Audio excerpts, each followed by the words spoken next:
Test match is proudly presented for your enjoyment by Subaru, MMI Insurance and Optus Communications.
Wembley Stadium, the place where English sports fans say dreams come true. Just 2 years ago, they did indeed. Schofield, nobody home. Oh, great play. Here goes Darryl Powell. They've got a mile of support. Eastwood, what a try. Oh, unbelievable. The two great rivals knew Test pride was back. The old enemy had regrouped, and even as Australia grabbed final glory, the realisation was there. Down Under 1992 would be a major battle for the Ashes. Good evening, everybody, and welcome to Rugby League headquarters, the Sydney Football Stadium. We're counting down to kick-off in this fabulous first test. The crowd is building up here.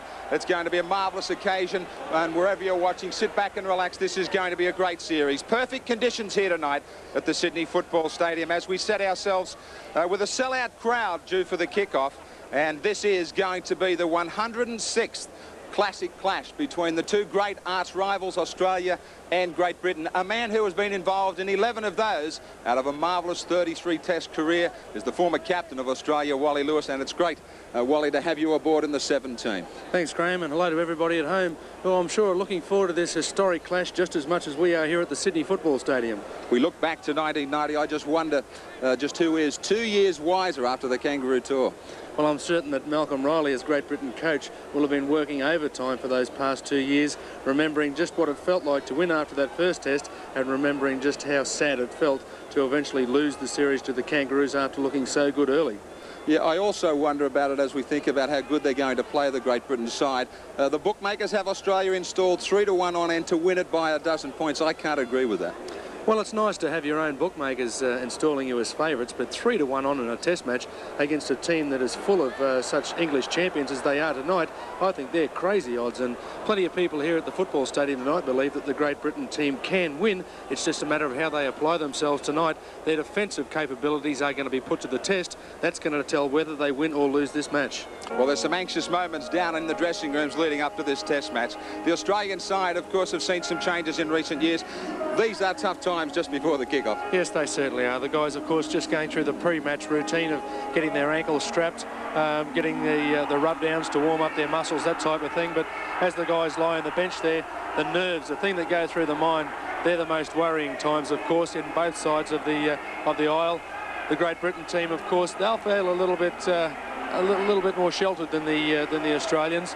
They are on the Australians really are on a hiding to nothing. The Great Britain players come here, nobody expects them to win. Well, so there and there, they've got not a worry in their mind. They are keeping it close to their chest, all their cards here at the first test. The Great British side, they are undefeated so far on the tour. We're back with a whole lot more here at League headquarters right after this.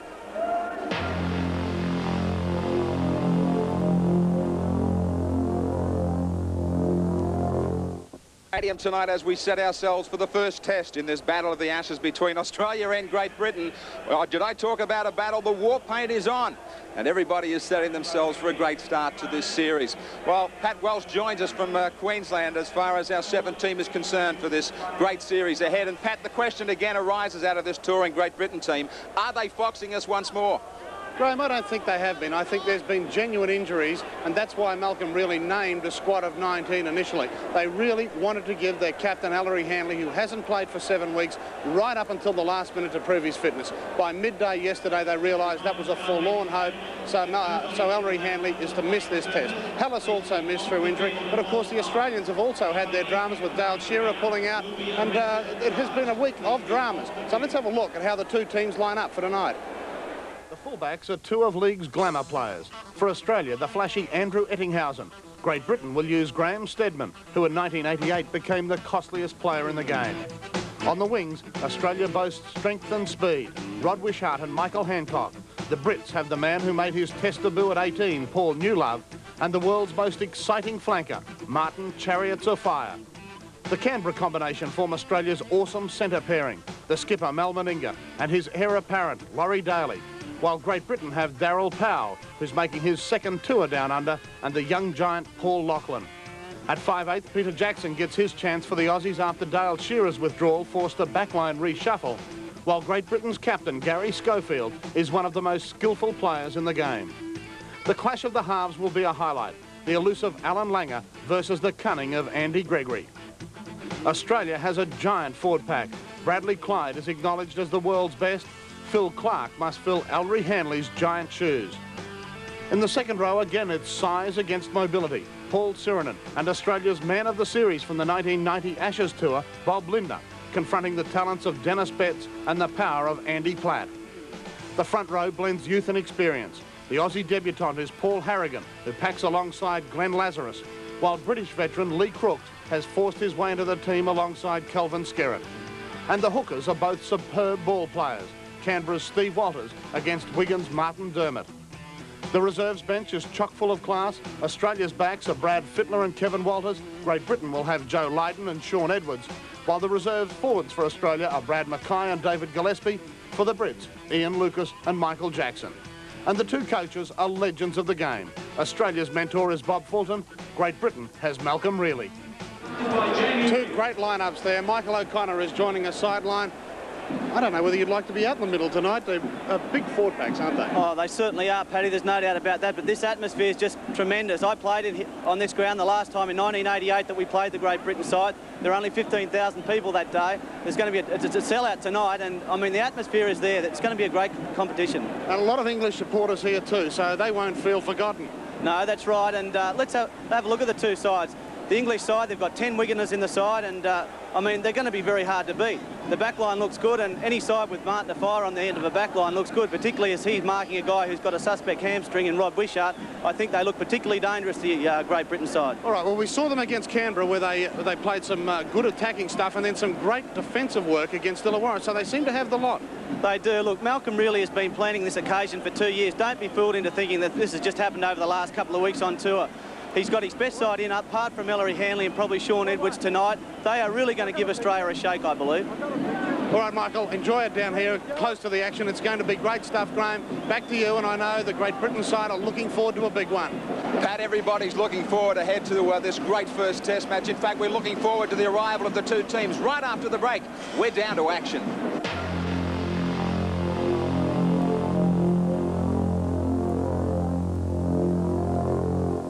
Looking like the Englishman who will be out first. Gary Schofield. What a great player. 26 test tries to his name. He will lead out the Englishman in place of Hanley. Just wait for the reception for the visitors to our shores.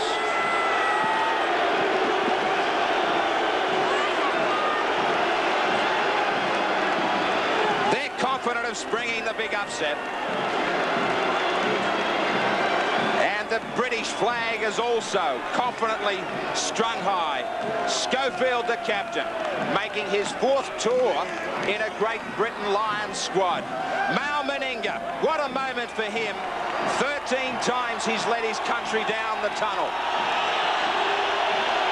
he will be made to feel like a king himself as he makes his way out with his teammates to try and get the job done in this first test.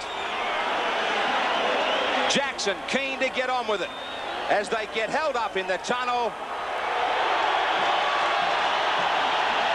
But now it's welcome home.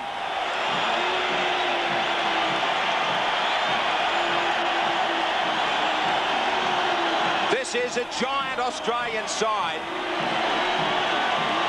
A massive forward pack and plenty of talent out in the backs that could certainly hold their place in the back row. Some heavy strapping out there for some of the Australian players. Yes, there's a few of them, obviously, still feeling the effects of that State of Origin series won by New South Wales only a couple of weeks ago. We saw some of the players walking wounded only days after the match. The players, of course, have had to get themselves back to 100% fitness for this test match, and I'm sure that they're going to want to be 110% fit to withstand this assault that they're going to get from a Great Britain side. New socks for the Australians this time around as well, Graham. Slightly new strips, courtesy of an Umbro manufacturer. The Englishmen start to link up. Gary Schofield is wandering down the line there, motivating this side, saying, we have waited 22 years. Andy Gregory all pumped up. He remains an absolute key for this side. In such a serious moment as the national anthem singing, Graham, it was always a moment of great amusement for me. I used to like watching the players from both teams. Now, of course, the English always knew the words to God Save the Queen, but I could never always say that for all of the Australian players. You'd be able to look along the line and you usually find the players would all join in for those final Advance Australia fair words. That was about it. We stand by for both anthems.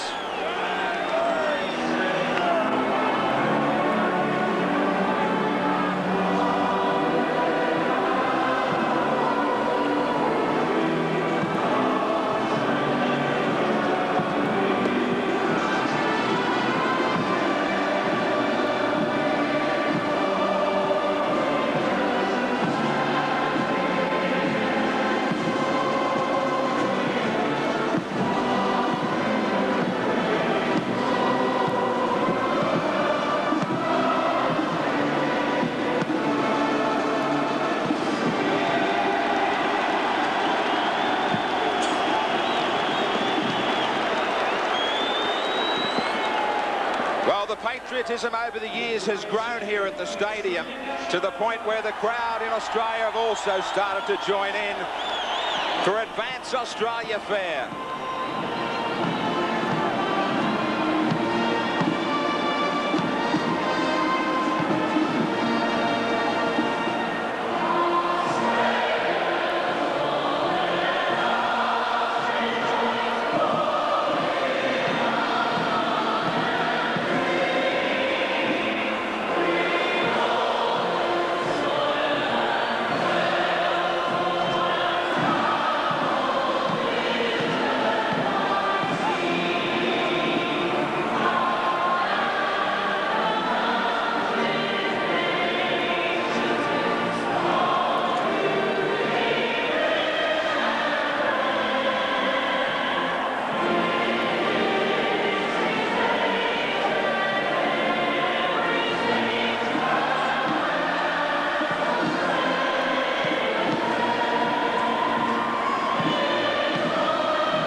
Entertainer Geraldine Turner.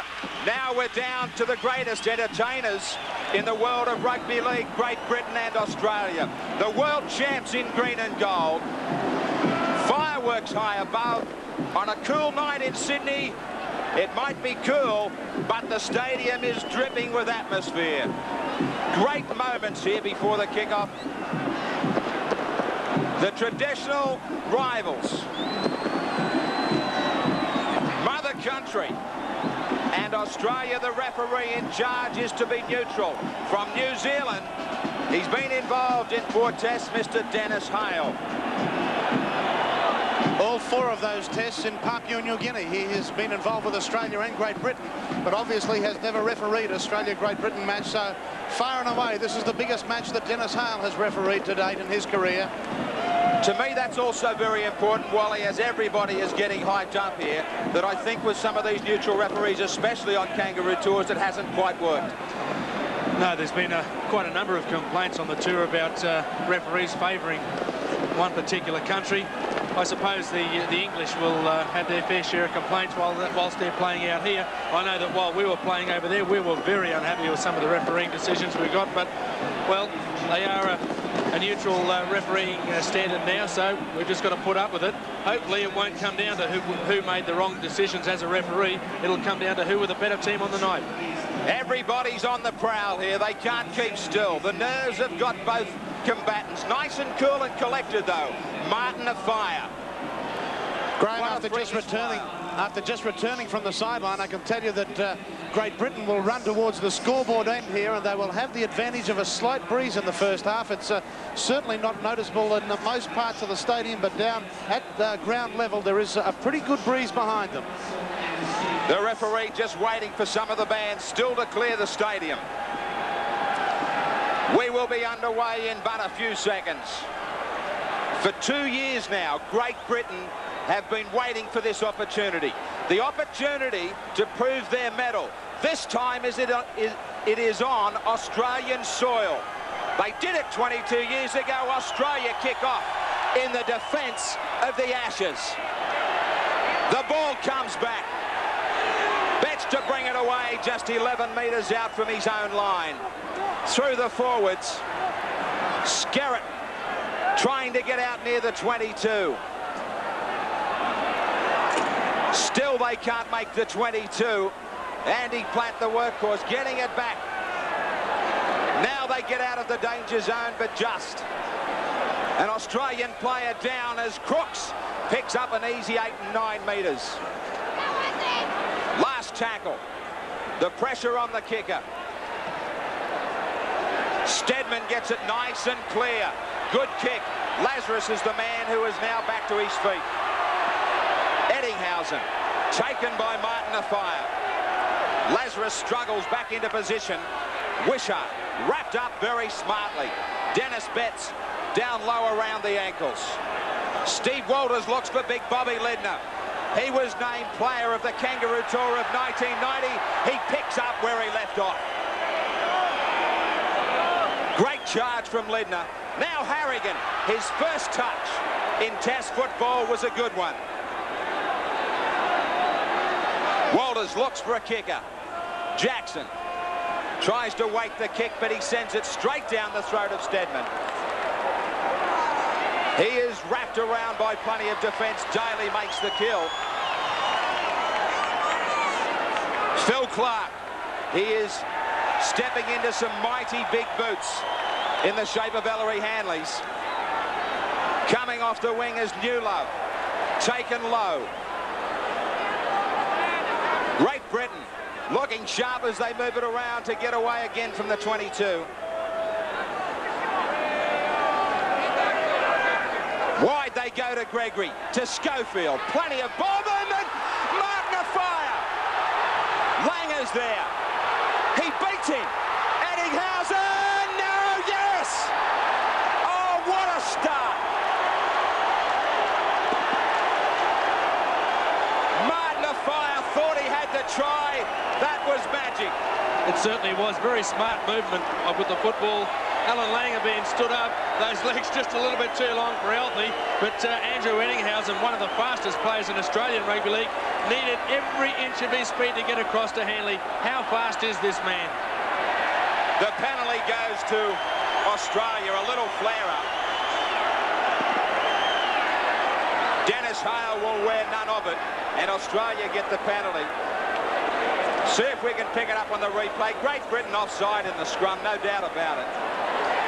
Well, Michael O'Connor, right in front of you, they said they were going to take care of a fire. He nearly burnt them.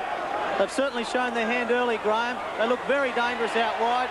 Particular good play there by little Alfie Langer and Andrew Eddinghausen, a last desperation push just to put him out. Now, Lazarus is struggling once again. Now, Dennis Hale, I think the referee is calling to the headman, is he? Trainer's quick to get him out there. He has a bad cut. He doesn't want to leave, but he will be ordered to leave the field. Lazarus, involved in a couple of incidents, one in defence now when he was in possession. This time he will leave the field. So Australia on their heels a little with nothing falling for them. No, nothing really going right for Australia at the moment except a couple of referees' decisions. Lazarus still refusing to leave the field, although Mal Meninga's showing him exactly where he's got to go. Of course, the blood bin rule makes it absolutely imperative that he does leave the field. Gillespie will come on now. He'll perhaps provide a little bit of stability in the middle of the ruck whilst Lazarus is going to get off the field. It looked like he copped a bump to the head in the second tackle of the game, which put him in Disneyland for a while. We've already seen that the English players are about to let these Australians know that they're in for a test match and a half. Big defence now on Harrigan. Still he struggles with them though. It took three of them to put him down. Lazarus, I'm not sure if he knows that he's at the Sydney Stadium. Sheridan upended, great defence, loses it. The referee said that he wanted him to play the ball. That should have been play on to Australia. Well, that's the problem that we're going to see crop up several times through this series, Graham. The different interpretations by referees around the world. Now, in every other country in the world except New Zealand, if that had happened, it would have been play on. We've seen one touch of brilliance from the red, white and blue. Now an opportunity. The race is on. Hancock is winning. Confidently picks it up on the run. Now Dennis Hale has said that Steadman was in front of the kicker. Well, it's something surprising to me which happened there. We saw that kick put downfield. Now, Daryl Powell was one of the guys from Great Britain that was charging down there 1,000,000 miles an hour. Martin Offiah just showed us a couple of minutes ago how fast he was. He was languishing back in second gear, not even attempting to run that ball down. That kick was obviously meant for him. Gillespie thought he might have had a bit more of a rest than this on the bench. He gets a first touch. Now Harrigan, from a standing start, they come from everywhere. This is a cocky Great Britain outfit. Langer getting it away to Clyde. They're bustling them, moving up very quickly. Can they maintain the pace? Steve Walters from dummy half with Lazarus off. The Australians for just a moment a little bit disorganised. Jackson under pressure. Eddinghausen under pressure. They were trying to kick it and they couldn't get set. Last tackle. Langer. He decides to run it. Jackson. Jackson, great ball. Hancock gets clear. As this match opens up, Australia show the Englishmen just how much they can keep it alive. The handover on the last tackle. Gregory fired up, exchanges words with Hancock, but the Englishman will have the ball. 7 minutes gone. Meninga with a big... Daly it was, in fact, who came in with a big hit on Skerritt. Clark shows it. Punishing defence from the Australians. Now the Great Britain side received the penalty for Australia being inside the 5.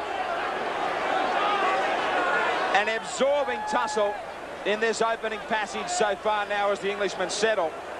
And you could not help but be impressed with them, Michael. 3-1 the penalties. We'll come back sideline shortly with this restart now to Dermott. Great punishing tackling. The hitman Gillespie on Crooks. Skerritt, he goes up the middle, and again Gillespie's there to finish him off. Quick play the ball. Gregory showing it, keeping the ball alive. Schofield, 40 metres out. This test match is showing plenty of skill already. Gregory, short blindside, shrugging off one tackle, getting it back for Lachlan to take over, but he gets driven. Sheridan is starting to dish it back along with Gillespie. Steadman waiting it to the sideline, trying to send Eddinghausen into the corner pocket. Looking looking to get 10 metres out, Eddinghausen. Clark there was great tackling. Australia now with their backs to the wall, 9 metres out from their own line. Bobby Lidner. He got nice and deep, tried to make the advantage line. Did well to get it 15 metres out. Bradley Clyde, good short ball. Jackson cops a high one. Andy Gregory knows that he might be lucky not to spend some time out of this stadium. Jackson was off a short ball from Clyde. Gregory just left a board right around the throat. Well, the thing about Andy Gregory there is he's that small. He's honestly taken 3 steps up a ladder to jump and get him. Well, I said he might be lucky. He's not so lucky. He grabs 10 minutes. And he is the playmaker. He's gone and out of there. Yeah, bad luck for Great Britain there, but Andy obviously jumped in the air to get Peter Jackson, who showed remarkable restraint. Most people probably would have turned around and objected to the tackle. Jacko simply just looked around, nodded his head as if to say, well, it was bad luck. I think Jackson, though, was thinking back to last year against New Zealand when he got sent off for retaliating. Another penalty now from Dennis Hale. He is trying to keep them apart. Jackson. He's not concerned about the high tackle. As he sends it into the 22, here is the first real test for Great Britain. Wishart, that left hamstring, still heavily strapped. Harrigan. Gillespie went as the decoy. Harrigan sets it up right in front of the post, 15 metres out. Set play, Clyde for Lidner. Crashing defence. Sensational defence down low from Andy Platt on Lidner. Lidner is in Disneyland too. Andy Platt has destroyed Lidner in that tackle. You want to tell me that this Great Britain side are not fired up? Crooks brings it away. Well, Michael O'Connor, I said it before, you could not be more than impressed with this English team. They've started very well indeed. Major loss though, Andy Gregory, a silly play. I didn't see a lot in it, but 10 minutes in the sin bin, he's going to be missed. Penalties just keep on coming. Schofield just marshals his troops, tries to settle things down as we still look ahead for a score in this first test of 1992. 5-2, the Australians have the advantage. The roar from the crowd as it comes off the side of the boot from Stedman. Great atmosphere here. Skerritt. They let him take it up by his lonesome.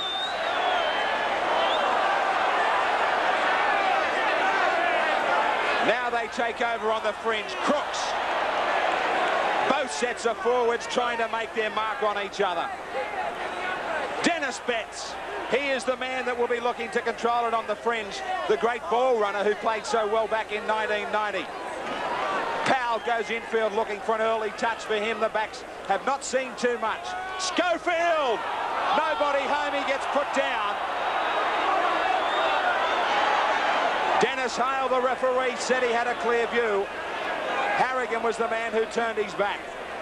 Bradley Clyde to bring it back for Australia.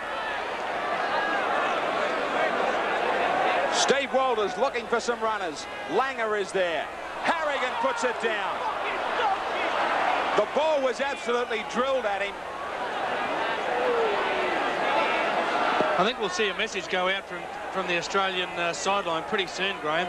Now, the Great Britain side opened the game up by throwing the ball around, trying to out-attack the Australians. The Australians have come back into it. They're trying to throw the ball around now instead of just settling play down, slowing things down, making sure that everybody's got their game plan in order and playing a good kick and chase game. That's all they've got to do, the Great Britain side at the moment. But they're getting a little bit too carried away trying to out-attack England. Schofield still trying to find that little chip over the top and some space. Wishart. Skerritt over the top. Great defence below again from Platt. Cracking pace. Ball was forward and just about deliberately. Lucky that it's not a penalty. So some sloppy play from the Australians right on their own 22. Yes, there was, and there wasn't too many available forwards there, Graham. There was plenty of people willing to let Bobby Lindner take that ruck. Fair few with hands on hips back behind the play. Bradley Clyde having a final peek as Schofield feeds this scrum. Taking over, trying to lead for Gregory. Now Clark. Clark's throwing the ball. He was looking to go wide. He threw some dummies. Steadman. Still we look for a first try, and now it is the penalty. Schofield just quietens things down. It will be, I think, a penalty for being inside the 5 metres, just happening off away from the ball as Great Britain look for the quick play of the ball. Lachlan.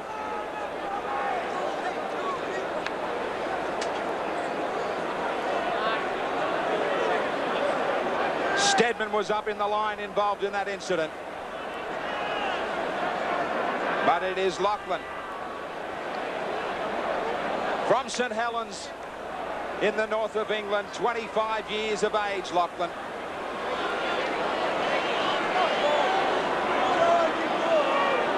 Around the corner he comes with a look in at the first points of this opening test match. Great Britain have been impressive, but it is wide. Eddinghausen still alive with the ball just a couple of metres out from their line. Pat, they've been under some pressure. Haven't they ever? And they'd really be relishing the fact that they've only got 12 men on the field and have been able to enjoy this field position. That's Harrington back into it. Gets it up towards the 22, but there's a wall of Great Britain defence there for him.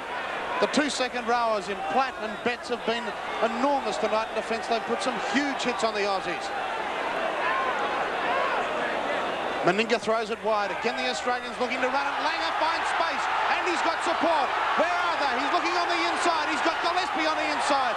Tries to go over the top. It's back to Langer. It'll play on, I think. Well, yes, offside, coming off Gillespie's boot, going straight forward to Langer. Gillespie, I thought, should have taken the angle back in behind Langer to take the ball across to Michael Hancock on the left-hand wing. Getting a little bit confused there, but the Great Britain defence seemed to get back and tidy up pretty well after Langer got on the outside of Lee Crooks on the edge of the ruck. For the speedier backs outside rather than go to Gillespie in the centre. Yes, he was a little bit unfortunate that Australia were lined out this side. The majority of their quicker players, like Laurie Daly, were standing on this side of the ruck, but a clean break to Australia. That'll probably settle them down a little bit and stop the panic nerves and from the coaching staff on the bench. Plenty of attention there for Platt. He's already handed out plenty. Schofield, a long ball out to Powell, but Powell is wrapped up in centre field. The Australian backline defence up quickly this time.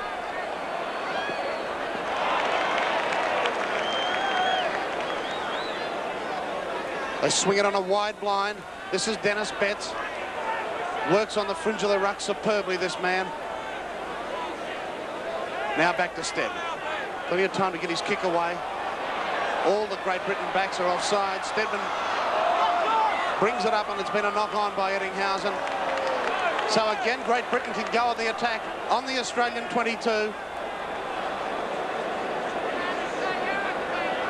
And still they're playing with 12 men. So their skipper, Gary Schofield, will feed this scrum.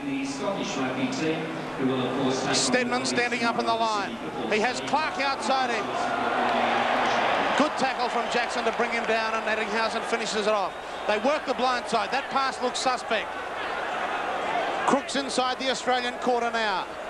Here they come again. Platt, originally named in the front row, playing second row tonight, can play anywhere in the forwards, this man. Betts looks for the run around and goes himself. They're only about 8 metres out, Great Britain. They have numbers to the right. They swing it to the left. A long ball from Schofield. O'Fire takes it beautifully under pressure from Wishart. And Hale has found another penalty. Australia up inside the 5. Schofield looking for a quick tap. He'll take it, but there's a stack of Australian defence there. Great Britain are only about a metre out. Dermott to dummy half. The Schofield, he's calling the shots beautifully. This time he's tied up by Clyde, but manages to get it back. They have a replacement on the field. and that's Joe Lydon. Well, Great Britain enjoying this territorial advantage by virtue of 4 straight penalties. They work at the blind. Dermott, a long ball to Newlove, and Newlove is driven back in great defence. Michael Hancock saving the day for Australia. Platt wants it. He takes it up the centre. Another good bustling run by the second rower. Schofield calling for it. Clark to his skipper. Oh, that's great defence out wide by the Australians. They're throwing it desperately, but they've lost 20 metres. Brilliant defence out wide, again by Wishart, reading it superbly and coming in to snuff out that attack. Listen, a strange option taken there by the Great Britain team, who elected to kick that loose ball out of play. I would have thought it would have been a far more sensible idea to let Australia come up with a football. At least then they would have had 1 tackle down, only 3 or 4 more to go before they would have cleared the ball through a kick. That's Bradley Clyde, about 28 metres out. Sirenen. Oh, had he been able to pop that ball to Bobby Lindner, there was trouble. Jackson wants it. Short ball to his captain. But Platt ties him up. Oh, and there's plenty of attention late for Meninga. But Captain Colossus stands firm. Langer now. Langer finds great space in the middle of the ruck. He's stepping and weaving. Overcame Lydon over the top, and there's a penalty. And Lydon is going to be called back by Hale. Andy Gregory is back on the field, and Langer feeling the effects of that tackle. Alfie's already starting to cut the English team up, as we saw Lydon go a little bit high, but then again, when you think about it, it's fairly hard not to go high on Alan Langer while you're tackling him, but he really is displaying that footwork that he's become very famous for on both sides of the border, Alan Langer. He's the man that really has got Australia on the front foot. This is Wishart. Taken by Crooks. Walters options either way to Bobby Lindner. Set play from the Australians. There was a swinging arm in that tackle. Walters again finds Sirenen on the charge. Sirenen's only about 2 metres out. To Langer. Langer to Jackson. Jackson looks on the inside. But there's plenty of Great Britain defence there. Again, Dennis Betts to the forefront. Langer skirting wide again to Meninga. Meninga dragged down head on, and a brave tackle by little Andy Gregory. Langer again calling the shots, chips it away, but it's going to go dead in goal. So that attack comes to nothing for Australia. And that was the most consistent they've been all night, Wally. Yes. Unfortunately, Australia not able to sustain the same amount of pressure on the try line as the Great Britain team did down the other end of the field here, but I'm sure at the halfway mark of this first half that both the team coaches will be fairly happy with their team's defensive effort. They've been under a fair bit of pressure at their own end of the field, and they've managed to repel all forms of defence, and we certainly do have 26 very talented attacking players out here, so there must be some very great defensive efforts being shown. This time Betts steps on the inside, looks for a hole up the centre of the ruck. It wasn't there. Clark was on the charge, but it goes back to Steadman again, angling towards that touchline. He's got a pretty good boot on him, this guy. Finding touch about 8 metres out from the Australian line. In back play, Dermott is receiving attention for Great Britain. So this match has already taken its toll on several of the players. Now Dermott limping slowly back towards this scrum. Langer to feed while Great Britain try and sort out who'll form their front row. Well, they just decided to have a meeting and wait until he's got up there. Well, it's worked. Langer anxious as usual to Wishart. Head on with Schofield. And Schofield's equal to the task. This is Bradley Clyde. Already got through a mountain of work tonight, the Australian lock. In the centre of the ruck is Bob Lindner. Another great charge. He's obviously recovered after that heavy knock a few moments ago. Now Gillespie stepping. Plenty of Great Britain defence there. Walters finding a hole and then finds Jackson. Jackson looks for support. He had Langer there, but not quick enough, little Alfie. On the 5th tackle, Langer looking to kick. O'Fire's back there. Has got it covered well, O'Fire. O'Fire on Wishart. Wishart around his neck and lets him go. Here goes Chariots again, and look at the pace. Overcomes Ettinghausen. Can he stop him again? And yes, he does. The second time tonight that E.T. has saved certain Great Britain tries. But boy, isn't he on fire tonight. Two brilliant touchline runs. And this is what the fans have come to see from the costliest player in the game and the fastest player in the game. Yes, and we just see the form that Afire has shown here, just why he is the fastest man in the game. I'll bet Paul Keating's glad that there's not an election tonight, because Andrew Ettinghausen would be the Prime Minister at the moment. Classic cover defending tackle from the fullback on 2 occasions. That's just straight out of the textbook stuff. Ettinghausen, I'm sure, would be well thanked by his Australian teammates. It really came against the run of play. A clearing kick from Alan Langer that really should have had more chases through there. Australia really throwing the ball around. They've got to settle down the play at the moment. That was Siren popping up the high ball. Meninga back to Hancock. His first real chance to move tonight, and he's created plenty of space in the centre of the ruck. Hancock. Oh, he beat 7 or 8 defenders there. A great run from the Broncos winger. An attempted trip. Well, we saw that, but that's 25 metres back from where Hancock has been tackled. One of the Great Britain defenders who was beaten pointless threw his leg out, and Hale has taken the play back to that position to award a penalty to Australia. Well, Michael Hancock displaying the form that's made him the form winger in the Winfield Cup competition this year, getting out of 4 or 5 tackles. Really a strong play, but kind of confusing to see the referee take the playback so far. It's kind of like living until you're 70 or 80 years of age before your spouse gives you one of those long life pills. Well, Australia have the penalties, but whether you're at the stadium or watching right round Australia on 7 Sport, we have got a classical test match on our hands. Michael O'Connor, this has really opened up. Yeah, that was a puzzling decision by the referee. He called it advantage rule, but it wasn't really. It put Australia back another 20 yards. But this test is just full of everything. I see Sean Edwards warming up on the sideline. He's the telling player. I believe he is the most dangerous player in the Great Britain squad. Look out for him. Yeah, Edwards warming up along with Lucas, but there was no doubt that that elbow and forearm right over the top on Harrigan might have easily earned a lot more. Steve Walters now to get the Australians on the attack. Gillespie. 27 metres out. Australia. Sirinen bounces out of 2, 3. Drags the Englishman into their 22. Steve Walters has Langer and the back line set. Meninga with a little bit of room. Daly, Wishart. Great save. Schofield was there. Now it's Daly. Once again, he's forced back inside.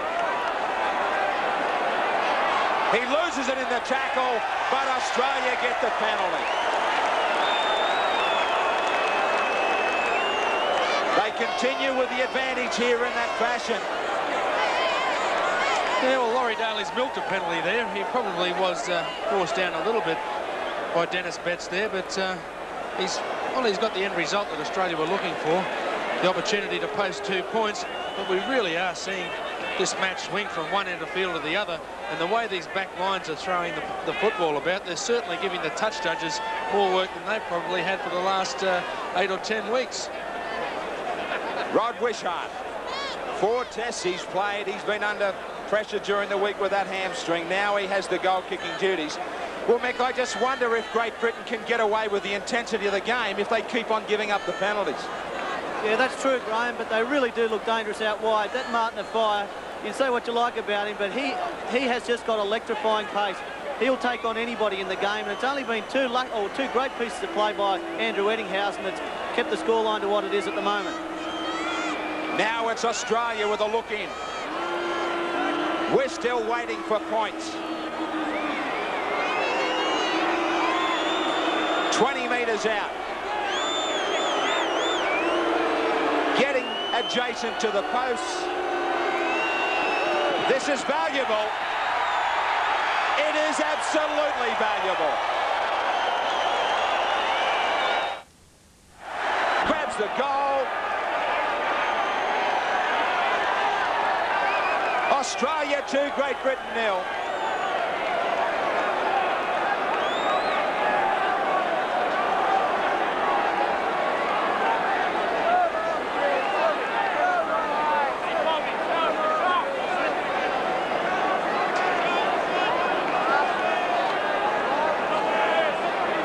Australia 2, Great Britain 0.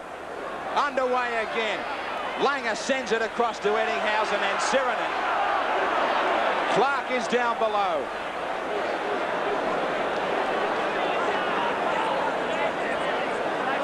Bradley Clyde, right on the 22. In the opposition half, it has been Great Britain who have had possession, 23 tackles to Australia's 14 down the other end. Jackson now, short ball and a good one. Great hands, Meninga. Beautiful play from Wishart. Meninga again, still travelling. Meninga gets it in. Gillespie, he won't have the pace, but he gets it. Jackson, Meninga started it. Meninga will finish it. What a stunner. We have waited a long time, but what a stunner. The stadium absolutely erupts. Just watch Meninga's involvement in this sensational try. This is a classic. Jackson's ball over the top was a great one. Gillespie did not have the legs, but he kept it alive. Jackson saw Meninga there again. He was too strong and too big.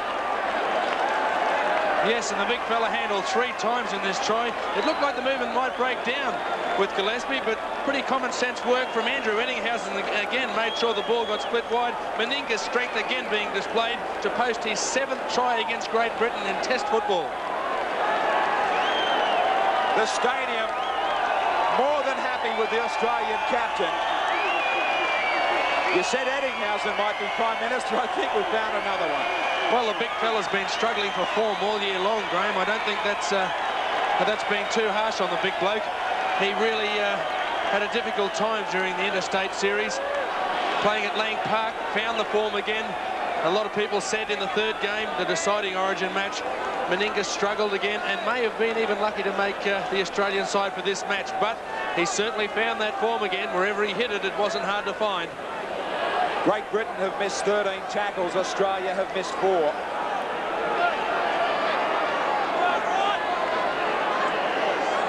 Now it is Wishart.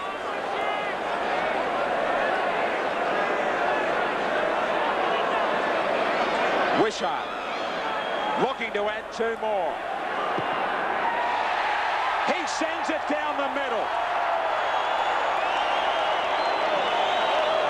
They're doing plenty of dancing here. And Wishart does it again. Australia stretch it to 8-0.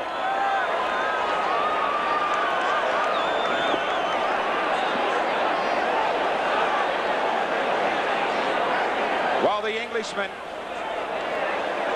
were looking so good down the other end, but the defence again has got them. That's right. Well, it really was skill over bad defence, I thought there, Graham. But it really is going to be interesting to see how the Great Britain team come back after this. Now, what was important in that try was the way it was constructed. If it had been a simple pushover try from dummy half, it probably would have been fairly easy to cop on the chin. But the Great Britain side have conceded virtually a 75 to 80 metre try, and that really does sap your confidence. Harrigan with a memorable charge. But there was great defence again on the end. Now Sirinen. The forwards coming into their own after that try, lifting in confidence. Langer has been dangerous. This time he's monstered by Lee Crooks.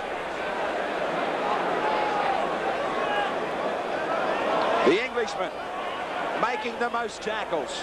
There is little in it. They've had some great opportunities. They haven't been able to convert to points. Eddinghausen with a mile of time for the kick. Down it falls for Steadman, and a big green and gold line right in his way. He did his best to get to the other side. Martin Dermott from dummy half. Gregory takes over, looking for Dennis Betts. He hasn't been able to get clear the back row at all in this first half so far. Schofield to Skerritt on the fringe. Powell back for Newlove. Newlove has nowhere to go. Quick play of the ball, and Darryl Powell helps himself to a dozen metres. The errors going against Great Britain. to give them a chance to go deeper. A pretty important penalty this for the Great Britain side too, Graham. We see 6 minutes left on the scoreboard. The Great Britain side now have got to try and put a little bit more pressure on the Australian defence. I know that they put a hell of a lot on so far, but a magnificent kick will see them enable to launch an attack from just 10 metres out. Here they go, the Englishmen. Skerritt, 5 metres out, Great Britain, looking to hit back, looking to open it up. Gregory, he goes wide, extra wide for Clark, stepping inside. 10 metres out, but right near the posts. Schofield went blind, Gregory stays open! Magnificent hands! I don't know how Powell hung on to that. A fire gets it back. Gregory, Crooks. The defence comes up quickly, great bustling from Australia. Now it's Harrigan. Harrigan gets it back, Daly. Very little break in play as this pace continues.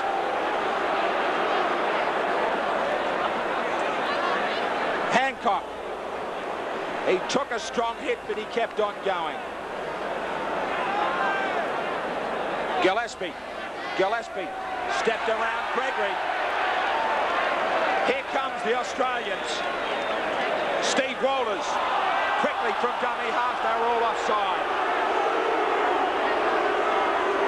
Inside the last 5. Jackson. Jackson. Great ball. Lindner. Meninga. Inside and out. Meninga had 2 men outside. Last tackle. Bradley Clyde. No. This should have been a try. Clyde shows his disappointment. Great opportunity. Yes, Mel, there were 2 men over. He simply just had to draw the fullback and offload to Clyde or Wishart, or perhaps even Eddinghausen on the inside. 4 points gone begging. Clyde tried to steal it down the blind side.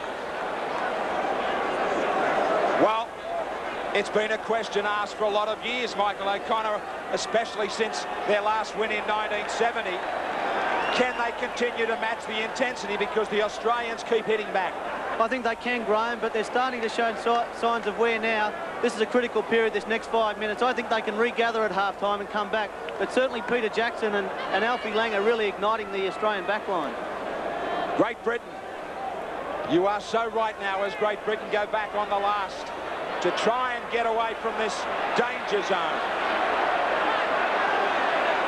Hancock. There has been a ton of skill in this first half. Now Daly to show his. Great pass. Lindner looking to play it quickly. Daly to Meninga. Wishart. He gets finished off on the inside. Langer showing the ball, stepping. Oh, Harrigan with a one-hander. Schofield. Schofield won't get away from Hancock. Gillespie down to receive attention. Stedman. Daly's there to cover. The chase is on. Daly saves it.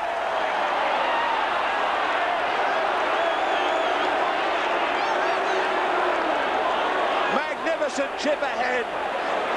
Common sense shown by Laurie Daly. Had to wait and see where the bounce of the ball was going to take it before he placed himself in a position that got himself in strife there. Very good positioning from Daly. A lot of people may ask what he was doing back there, but he's probably got the common sense to realise that Eddinghausen was involved in the tackle, which kept him at marker. The Australians soaking up so much time. Meninga in no real hurry. Inside the last 2. Let's go! Go on, boys! Great Britain, they have worked so hard for it. Can they find the try? Lee Crooks, the battle for the Ashes. It is taking its toll already on these 2 teams as they tie it at half-time. Clark came from a mile back. Andy Platt, Greg Gregory. They will go for goal. The advantage played, but only for a very short time. Graham, and that move there, Malcolm really has been doing his homework there. That was exactly the same move that New South Wales put on in the first State of Origin game this year that hung up Mal Meninga, caught him flat-footed, which got the first try of the match for the Blues. He's obviously been trying to work that same move around Australia's or Mal Meninga's defensive pattern. Andy Gregory. He will have to dig deep in his bag of tricks for the second half. Now it is Lee Crooks. This is right next to the post.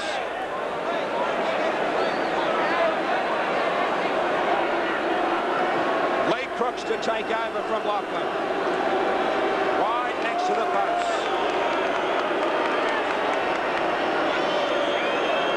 They really do deserve to have something to show on the board. Crooks. They're on the board.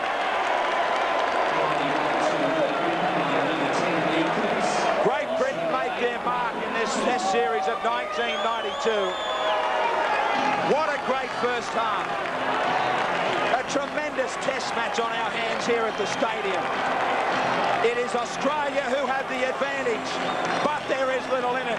8-2, we're back with more right after this.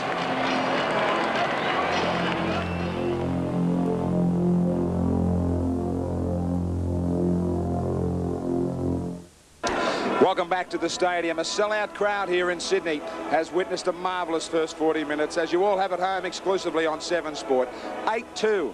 The Australians leading here, but that so easily could have been a different scoreline. It was a marvellous start for Great Britain. They were impressive early, Wally Lewis, and dangerous. They certainly were. I think they finished off the way that they started the first half. They went a little bit flat in the middle period of that first half, but I think that was only to be expected after such a lightning start by both teams. Australia kind of looked the worst team in the first 15 minutes or so, but I'm sure that now that the Australians have got their nose in front, the coach Bob Fulton will be making sure that they don't make any errors whatsoever in their own territory. Well, one man who wasn't making errors early on, he looked dangerous too once things settled down. It was the little Australian halfback Alan Langer. Meninga throws it wide. Again, the Australians looking to run. Langer finds space, and he's got support. Where are they? He's looking on the inside. He's got Gillespie on the inside. Tries to go over the top. It's back to Langer who will play on, I think. Well, Yes, offside. Well, Wally, this could have been anything for the Australians.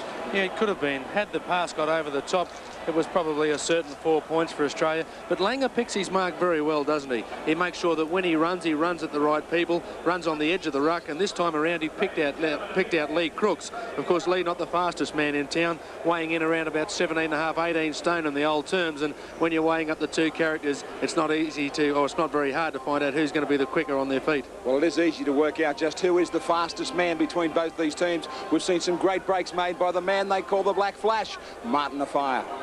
on the 5th tackle. Langer looking to kick. O'Fire's back there. Has got it covered well, O'Fire. O'Fire on Wishart. Wishart around his neck and lets him go. Here goes Chariots again, and look at the pace.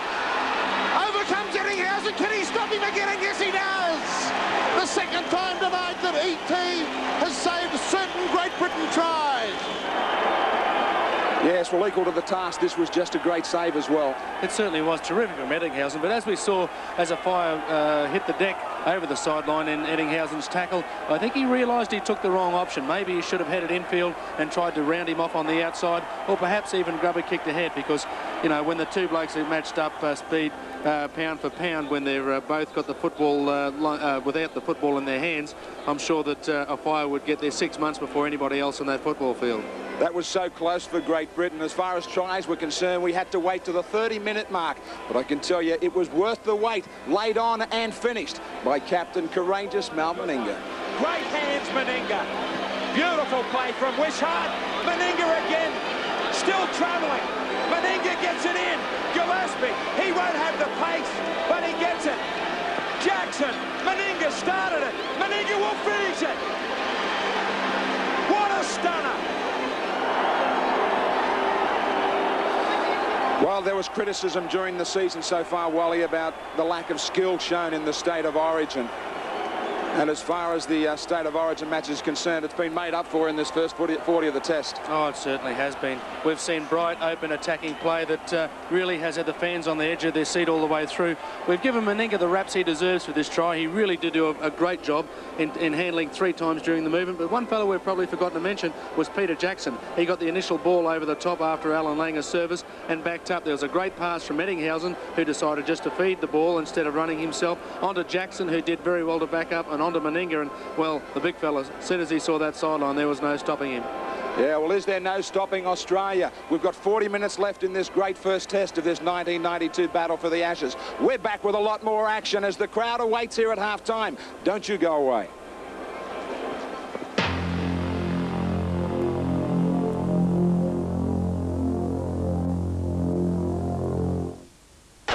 The city nightlife is taking over away from the stadium as we look back to Sydney.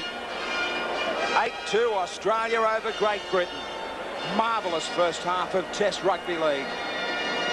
A stunning try to Australia that has given the advantage. It's punishing all right out there for both teams. Meninga leads them back out with 40 minutes remaining.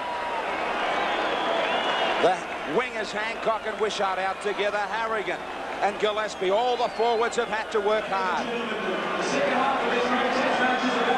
Australia, can they go on with it? Great Britain, can they come back? Langer has been brilliant, no doubt about it.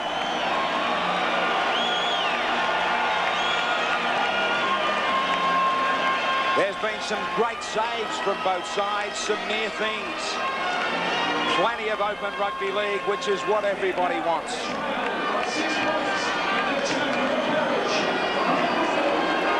Great Britain have still got plenty of tricks left. Ellery Hanley. The great debate all week was whether he was going to play. They still need his great talents before this series is going to be called quits for anybody. The English fans think they can come back. The most vital statistic here, as far as anybody is concerned, is the missed tackles. Great Britain, if they come up with that number again, will fall in the second half.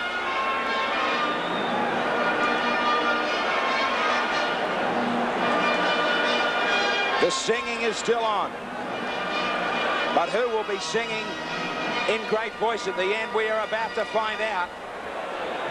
Sirenen led the way in the tackle count. Crooks was good for Great Britain. Now it is Sirenen to bring it back for the first time in this last 40. Everybody should be fresh. Wally, what would you have said at half-time to the Great Britain side? Well, I think the Great Britain side instructions from Malcolm really would have been that they don't panic. They know that they're still in the game, and the way they came back in the final 5 or 6 minutes of that first half was enough to indicate that they're still well and truly in the game. They're only one try out of it. I think what they've got to try and do now, though, is make sure that they consolidate a position and try and build an attacking raid from an established area around about 20 to 30 metres out, instead of trying to out-attack the Australians from 70 or 75 metres away from the try line. Here's some good attack from Steve Walters. Last tackle, Langer to look with the kick. Trying to bury it deep. Newlove will go back. Right near his line. The pressure and the heat will mount. It will be all on here in defence from Australia. Clark to bring it back. He has covered a lot of territory. He's let nobody down, taking over from the great man Hanley. Now it's Skerritt. Goes down the blind side. Great Britain had the advantage as far as possession in the opposition half in the first 40. They had 30 tackles at Australia's end. Australia only had 16. Mick O'Connor, any late mail at half-time from the dressing rooms. We'll come back to Michael in just a second as Gregory tries a little chip. That is at the wrong end of the park, but a big advantage and a bonus for the Englishman. Skerritt. Skerritt gets out near halfway. Crooks. Schofield with numbers out wide. Great defence. Meninga. Ball and all. Crooks. Short ball up for Platt. Good support play amongst the forwards. Schofield thought about a kick. Stayed with Powell. Powell has a mile of time to go to Clark. Clark head down, straightens up. Last tackle. They switch. Steadman kicking. Eddinghausen is across with time. But he can't beat Steadman. Sean Edwards gets the call.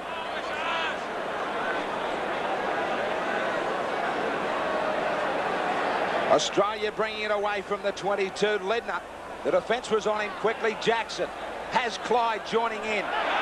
Clyde away from 2 defenders. Well, Michael O'Connor, any late mail from those rooms? No late mail at all, Graham. I think Malcolm really would be pretty upset with the number of missed tackles. Also the kicking game. I think in the first half they decided to chip kick too often rather than pin the Australian side down in their quarter. Harrigan. Harrigan had Eddinghausen outside. There was an overlap, but he didn't unload. Meninga, he will kick. It will travel straight to Steadman. Steadman with a great step. He was originally a 5'8". Made the move at fullback with the Castleford club in England, and he's been rewarded with a test jumper. Crooks just ankle tapped as he tried to play it. Skerritt, a little bit of a step. The referee plays a long advantage. Australia offside. Schofield.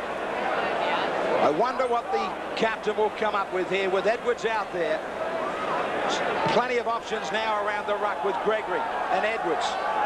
Sensational combination from the Wigan club and Schofield. They've got a few aces. Penalties are starting to bridge. Skerritt. This time he takes it up and there's no penalty on the end of it. Right on the 22, short blindside. They look that way. They stay open. Crooks, support inside from Platt. The Englishmen setting themselves for a set piece. Gregory, once more, switching. Edwards. Edwards has the option outside with Betts. It's out near the sideline. No room to move down there. Edwards, run around with Lydon. Lydon can't beat any defence from Sirenin and also Steve Walters. Andy Platt showed it. Looked on the inside for a moment and it just opened. Last tackle. Gregory to the in goal. Eddinghausen make that save number 3. And next summer put him straight at first slip. Super stuff from Eddinghausen. Super stuff from Ledner. Harrigan. Good quick play of the ball. He gets them away from the 22.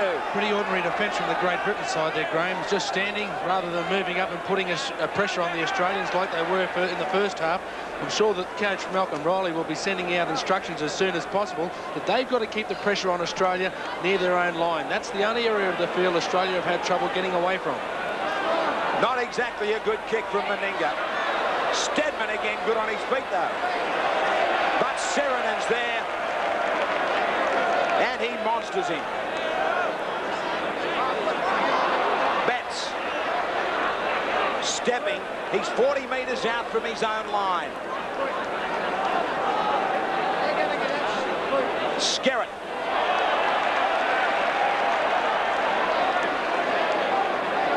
Andy Gregory trying to find a support. No one's there. He was hammered by Gillespie after he passed it. Great Britain can't find a hole. Edwards gets it to Schofield. Did I say they couldn't find a way through? Powell, Langer was there when needed. A fire. Goes back the other way. Still going. Last tackle. Australia hanging on. Great Britain calling for a penalty. Now to the in goal. Eddinghausen. Eddinghausen takes it easily. They snuff it out again. I thought we might have seen a penalty go to Great Britain there. When that break was made, Martin Offiah was racing down the sideline. Rod Wishart did an excellent job to bring the fastest man in rugby league back to one of the slowest. Offiah was screaming for it. Gillespie. Skerritt meets him head on, gets support from Dermott. Langer. Ledner. Great Britain, Michael O'Connor, have had a lot of opportunities. They can't put them away, though. That's right. I thought that was a very poorly timed judge that kicked that one of Andy Gregory's. They had the pressure on. I probably would have run it, put it into the in goal as a grubber, but they're playing very well. There's nothing in this game. Langer was tripped as he tried to get through it. The penalty will come. Right on halfway, the Optus replay as Langer puts it in behind the line. Rather surprisingly, in England, that is an automatic dismissal. Yes. Well, once again, the rules and the way they're interpreted around the world, they certainly do have a lot of changes, that's for sure. The 5-yard one at the moment is probably the one that's sticking out to the crowd here. We're used to seeing teams in Australia standing back closer to 12 or 13 metres rather than 3 or 4. Sheringham with a run around. Ledner doesn't mind about the close defence. He has been hustling all night. Langer. Short ball up for Harrigan. He steamrolls Edwards. Climbed all over him. Harrigan claims that he's been hit high, though. He's already copped one in the first half. Jackson. Big back line. Clever stuff. Great hands from Daly. Meninga keeping it alive back on the inside. Clyde! Australia do it again. Oh, Meninga's having a night. The captain grabs a double as he makes another test appearance for his country. Optus replay. The defence looked as though they had them covered. Great footwork and hands from Daly. Meninga has again handled twice. Over the top of Fire, couldn't get a hand on it. Steadman had no chance. No, he certainly didn't, but it could have been a touch-and-go situation here for Australia. Jacko turned the back to fire a bullet-like pass out, as we saw Laurie Daly set up the situation for Mel, but the try really was laid on here by Bradley Clyde. He beat 3 defenders, a possible 4th on the way. Could have been an intercept try to Martin Offiah there, but Mel, well, he was lurking there, and when you get that guy that close to the try line against a fellow that's half his weight, give up, go home and read a book, save yourself the energy. Well, Graham, I can tell you now that makes Mal Meninga the highest point scorer in all matches for Australia. You remember last year against New Zealand, he became the highest point scorer in tests for Australia. He's now overtaken Graham Langlands. He has 508 points in all matches for his country. And if we didn't know already, it certainly stamps him as one of the greats to ever wear the green and gold. It is the 13th time the man from Canberra has led Australia in a test. He is not superstitious, is he? 28 missed tackles against Great Britain. They will rue that statistic in a big way. Wishart 2 from 2. This one from out near the chalk. Right out near the chalk.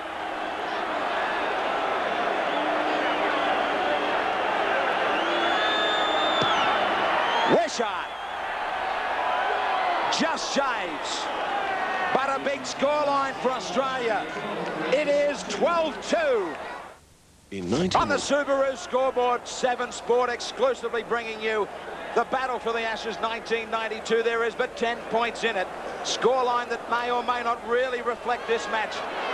They have had chances, Great Britain, but they have missed too many of these tackles. Jackson has been a danger on the fringe. So has Langer. Ledner's been dangerous in the forwards.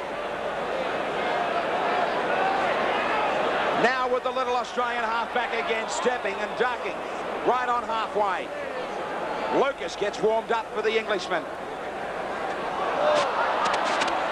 Eddinghausen. Great Britain know they need to score now, right now. Offiah. He gets dragged down, and and then finished off over the top by Gillespie. Clark, he's not stopped trying, but this mistake might lead to another try. They have the scrum in the feed right there where they want it. Some very good pressure again put on by Bradley Clyde and Peter Jackson. The Australian defence now swarming up on the outside, realising that that's Great Britain's best chance of getting on the outside of Australia's defensive line, throwing it wide. And wide they go. Jackson, Eddinghausen, away from Schofield, away from a fire and Powell. Skerritt leaves the play as Clyde settles it down. They're dropping off in defence. Now they were going too high in the tackle.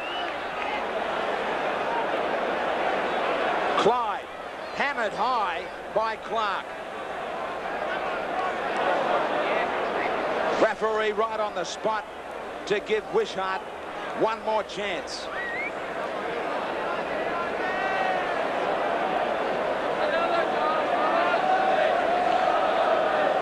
This is a big buffer chance for Australia. Will put so much more pressure on Great Britain if they can find the try. Lee Crooks said we must lift. Wishart, rather calmly, still sets his mind for the two.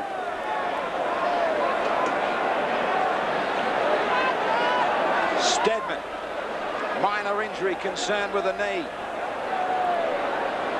15 metres in from the sideline. 20 metres out, Wishart.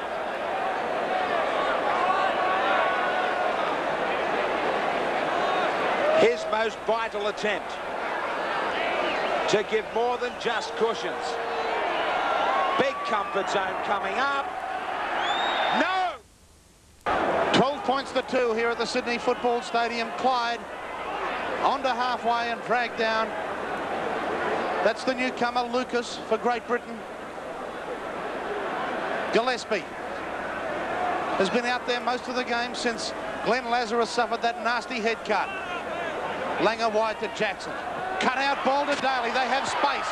Hancock, the cover defence is coming quickly. He's trying to step inside, but there's 4 players there to try and drag him down.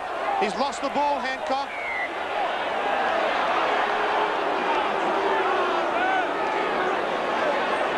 Scrum will pack about 3 or 4 metres inside Great Britain territory. You could see the attention Hancock was receiving here.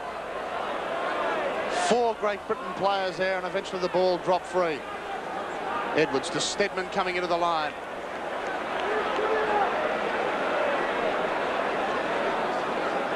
This is Betts. They're not making too much ground, Great Britain. The Australians are right on top. Edwards out wide. This is Gregory dummying. Throws a loose pass out wide to Lydon, and they're losing ground, Great Britain. The crowd love it. Lucas on the run around. Still they're going backwards. They haven't yet got past the advantage line in this set of 6. Edwards out wide to the skipper. Schofield looking for runners. Tried to put Powell in a hole, but that superb defence over there by the Australians, and that was the skipper, Mal Meninga. Eddinghausen takes it well. Can get past Clark with his pace, and then there's a bit of space for him. Eddinghausen decides to go himself and gets it all the way to the halfway mark. There seemed to be a little knock on in there. Hale hasn't picked it up. Langer out wide to Bradley Clyde. Hasn't he been a danger man tonight? Langer calling it to the right again and trying to marshal his troops out that side. He has Jackson. And Lindner on the charge. Look at Lindner. Steaming inside is Meninga. It's gone to ground. Edwards interfered with it, knocked it back, and Great Britain will come up with it in a really dangerous position again. Meninga was looking for try number 3. Unfortunate for Australia there, Pat, but it was a very well-constructed British defensive effort to get back there. They were split wide open. 5 Pommies managed to get back there in order to effect that tackle. Very well done by the Great Britain fullback Graham Steadman, who just backed off and gave the rest of the players enough time to catch up. As we see here, Bobby Lindner taking the ball up. Sean Edwards it was who managed to get himself in between. There they were, the English, though, getting back to support their fullback. There was a penalty in the midst of that. Australia offside. And Great Britain have it up to right on halfway now. Harrigan, he's done a power of tackling for Australia tonight. Crooks works it on the inside to Lucas, and Lucas will be dragged down about 5 metres inside Australian territory. They throw it wide to Betts. Lindner chases him and it makes a good tackle. Australians are tackling beautifully at the moment. Great Britain having trouble making any leeway. This is Edwards. Now there's a little bit of space from Schofield, but Schofield is hunted and knocked to the ground by Daly. Jackson, a dummy half. The kick goes through. Hancock has a little space on the sideline and uses every metre of it. Great work from Bradley Clyde to move out of the marker spot and put a great deal of pressure on Lee Crooks. The kick only ended up making about 6 or 7 metres. Australia back on the halfway, attacking once again. The Pommies are just starting to feel the effects of it now, thinking that here we go again syndrome's about to happen. Well, a host of swinging arms in that tackle on Sirenen. And that was a good tackle out wide by Betts on Jackson. Jackson had numbers. Daly decides to go the blind side. Can't get it inside to Mal Meninga. Langer. Dummying and straight through goes Alan Langer. Now where's the support? Oh boy, that was high. Andy Gregory on his opposite number. They've still got time, Australia. Hancock. Oh, he's just put a foot into the touch as he was trying to mobilise that back line again. That was Arnaud Martin-Offiah early in the match. The winger just putting his foot over. Look at Langer making this clean bust. He's had a picnic in the middle of the park, and that was Gregory coming in very high. You kind of get the impression that Andy Gregory doesn't like his opposing halfback to make too many breaks in the game, as he introduced his forearm off his chin on that occasion. Edwards from dummy half, trying to inspire this Great Britain team. They're just a little flat at the moment, going nowhere in attack. Schofield to Crooks, and Crooks is knocked down right on his own quarter line. Powell. And that was Lucas. Fire. Gregory looking for support. Now there's a little bit of space. It goes to Leyden. Leyden on Hancock. Hancock hunts him down. Good defence.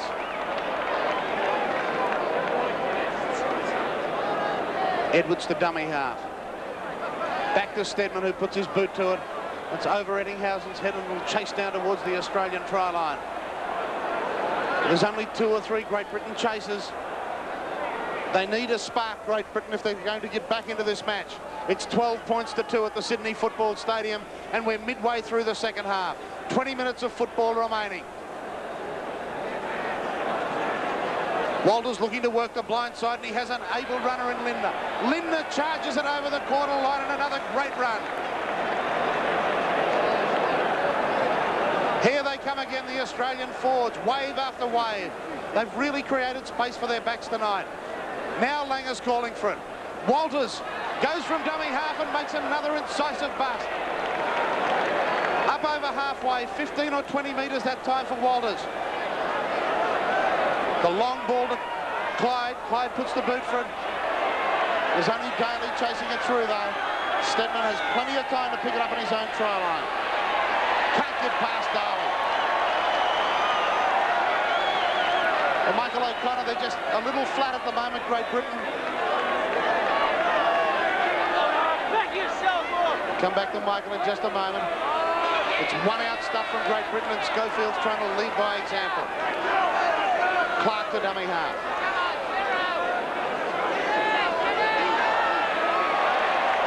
That's Jackson. All the Great Britain replacements on at the moment. That's been touched. And it's ruled to have gone forward and knock on. So still Great Britain under pressure. Alfie Langer to feed this scrum just 10 metres outside the Great Britain try line and right in front of the post. Plenty of options for the Aussies. Daly moves over to the right. Jackson calling the shots. Looking for space to set up his skipper for try number 3, and offside. Jackson looking for the quick tap. But sanity has prevailed here, Wally. And in they'll come for the kick and goal. No, it's, I think you'll find it's It's a differential penalty. Shoot for goal in it, and whether Australia would be all that unhappy about it. They've got the opportunity now to mount an attacking raid against a tired-looking British outfit. They've got to try and push home the advantage now as we see Gillespie, and he's gone ahead, and he's run into the post, I think. Had that goal post not been there, I think he could have forged over. Langer looking to dummy and then throw it, lost his footing, and that gives the defence time to knock him over. Edwards over the top. Walters looking the open side. Here come the Australians charging again. This is Bobby Lindner. Slips the ball back to Walters.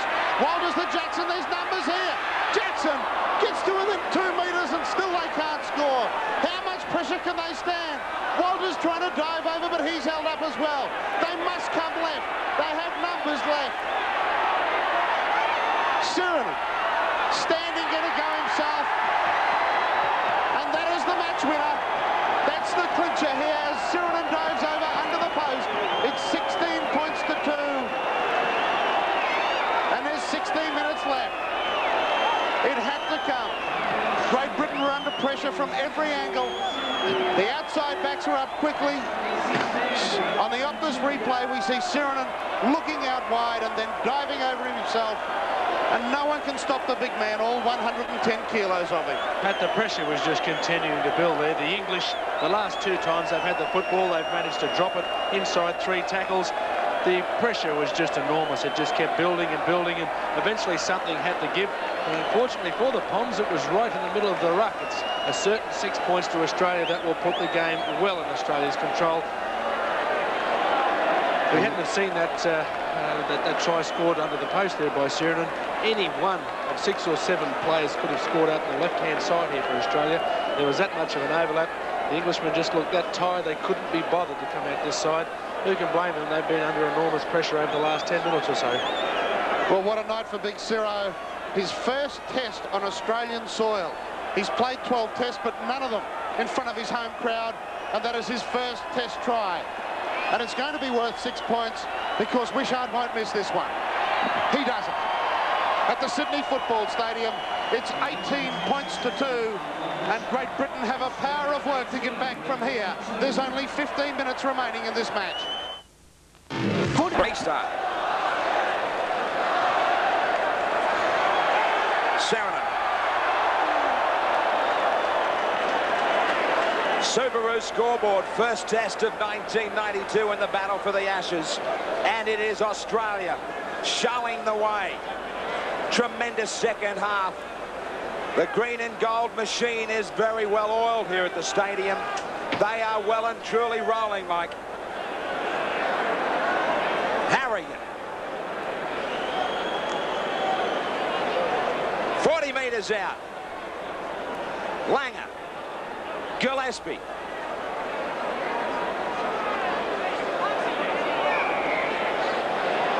Jackson was shaping to send this ball down deep, but the penalty goes against the Australians. Well, Graham, I think that is what's commonly termed in the football world as a sympathy penalty, that one. Really, there wasn't too much wrong with it. Jacko was being molested as he was getting up to play the football. It didn't have the opportunity to stand up and play it correctly. Well, Mick, Ellery Hanley will be called for in a big way now for the second. He certainly would be. They've really missed Ellery out there, but the guy that filled in for him, Phil Clark, he's a player that not many people out here in Australia have seen, but I've been impressed. He's made a couple of mistakes, but he's a Great Britain under-21 captain. I think he's had a fine game. Platt setting up for Gregory. He hammered the ball at Clark, and it comes away. The knock-on will go against Great Britain. Plenty of defence there from Australia. Lazarus has finally gone back sideline. What's the full story, Michael O'Connor, here with Lazarus? Yes, Graham. Glenn came off in with a head bin with a cut to the back of his head, a deep gash. He's had to have 15 stitches inserted. But in the first minute of the game, he got a bad cork in his hip. And when he cooled down in the sin bin, or in the blood bin, sorry, he was unable to come back on. And his replacement, David Gillespie, played particularly well. Walters. Gillespie has had a fine game. Lindner has as well. Surprisingly, Great Britain maintained the advantage in the opposition half with possession by 10 tackles, 44 to 34. It's been Australia, though, who have come up with 3 tries. Walters. 38 out from their own line, Australia. They've been in camp for a week. A camp that has seen them get together in a very impressive fashion. A fire.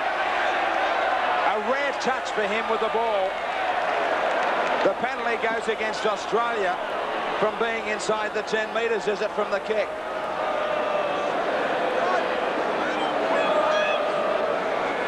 Well, Fire tried to move on his feet.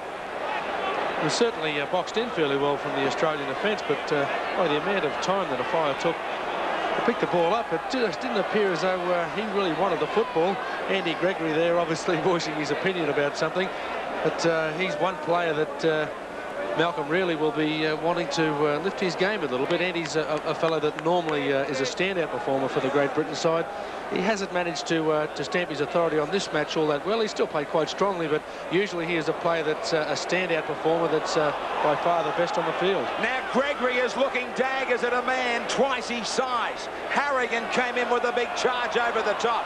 Hale separates the teams, and he also tells Great Britain to get on with it.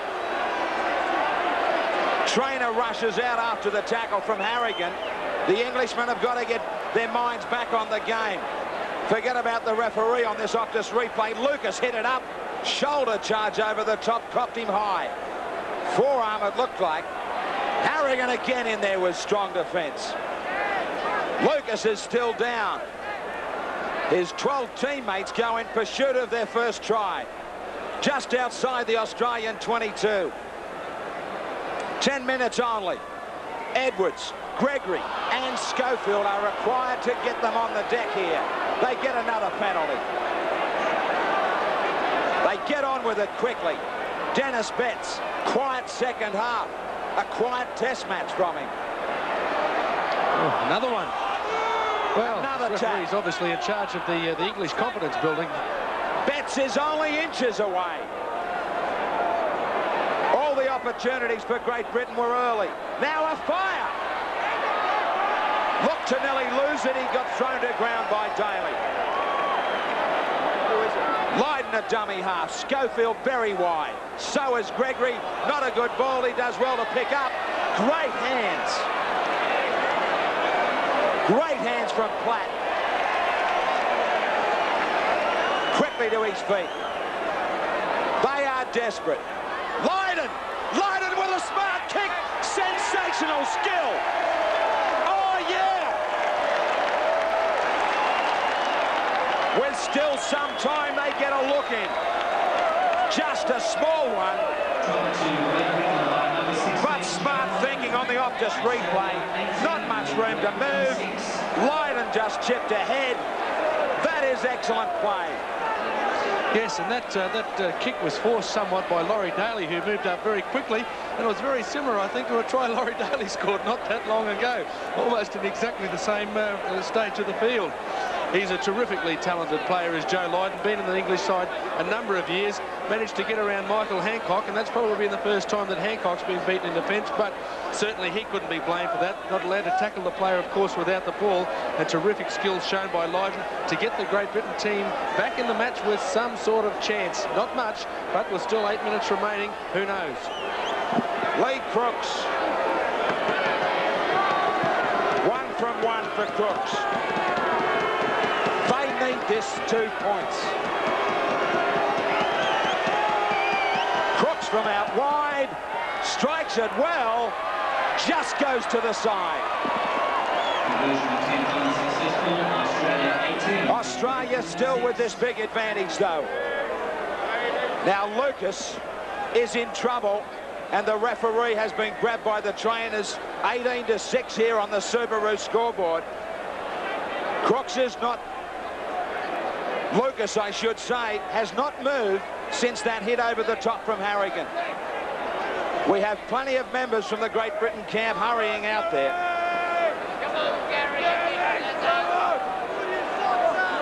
Now the stretcher has been called. Once again, We take a look at this hit from Harrigan. Well, it seemed to glance in there. It certainly did look like it was the forearm of Harrigan that connected with his melon there. There is something about the stadium, and Harrigan again involved in another incident after the State of Origin, but he did look to be falling in the tackle. Yes, I'm sure that may be the thing that possibly could save him. Sure, we'll hear a little bit more about it. The English aren't normally ones to whinge and moan about the incidents that happen in the match, but gee, you know, it was something that didn't really seem all that bad at one stage, but obviously it's something a lot more serious than first looked.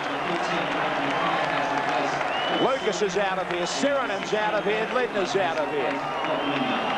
Standing ovation for Sirenen and Lindner as we get underway again. Clark to bring it back. Stepping, he hasn't stopped trying. Still short of his own 22 though. Great Britain have missed 36 tackles. Short of the 22.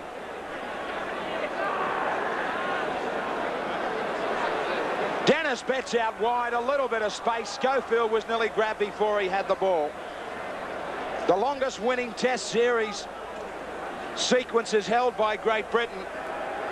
10 continuous series against Australia between 1921 and 48. Australia have won the last 9. That all started in 73. So we're looking at the record books again tonight for a square up. Wide they go. Clyde. He heard the call. Daly.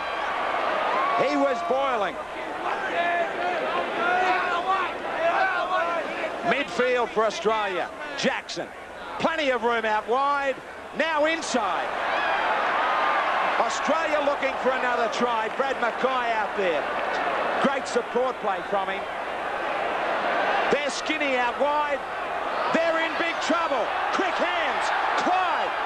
Clyde still. Hancock will get it.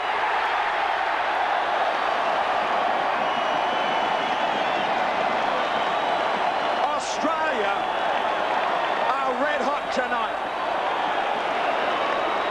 The hands out wide have been brilliant. Forget about the headache. Hancock's got himself a test try. Optus replay. Great long ball from Langer. Superb quick touch from Daly. Clyde out wide again. He's involved to lay it on for Hancock. Here's a nice long pass from Alan Langer. It looked to be the wrong option taken by the Great Britain centre in Darryl Powell, who raced up to try and cut that try off. But the ball went out to Bradley Clyde. It looked as though he may have butchered the movement at one stage there when he decided to go back in, but in actual reality, he opened up the opportunity for Michael Hancock, who still had one player to beat, did very well to do it. One-on-one, there's not many times that Mick Hancock won't be able to beat his opponent. He's just too big, too fast, and too strong. Clyde just put him off for a fraction. He stopped the cover defence, gave Hancock just that extra inch of room. Clark, the big swinging arm over the top, went astray. Hancock, 5 test matches for the Brisbane Broncos winger.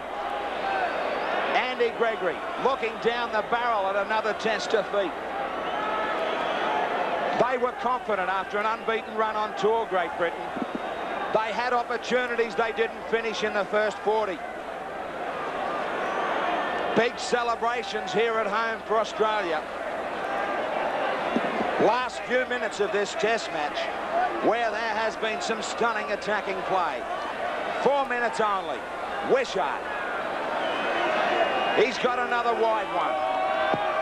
Hits it beautifully, but just misses.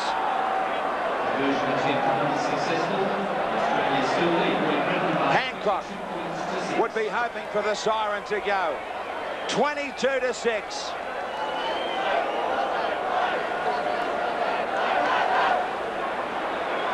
Great Britain back with the restart.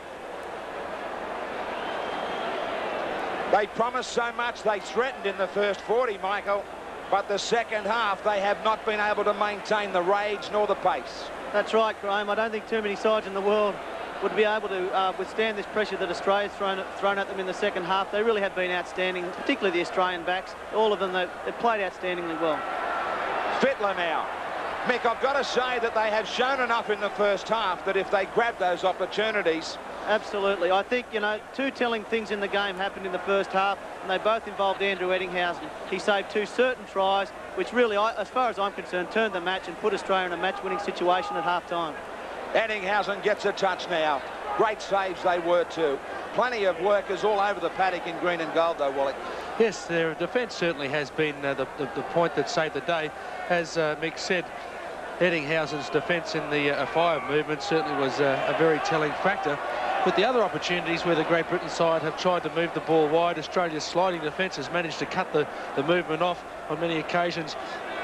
Another high tackle from Bradley Clyde. Gee, I think he'll be... he won't be wearing a tie for quite some time. He's worn a few out there tonight, but been an outstanding player for Australia. He and Bobby Lindner really have caused havoc. And when you throw in Paul Sirenen to complement that duo, it certainly has been a nightmare for the Great Britain defensive unit in the middle of the ruck. Harrigan now from a long, long way back. Full of running still, with a couple of minutes remaining in the test.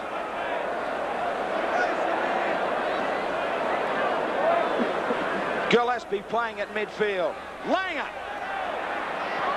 Daly. Too many missed tackles.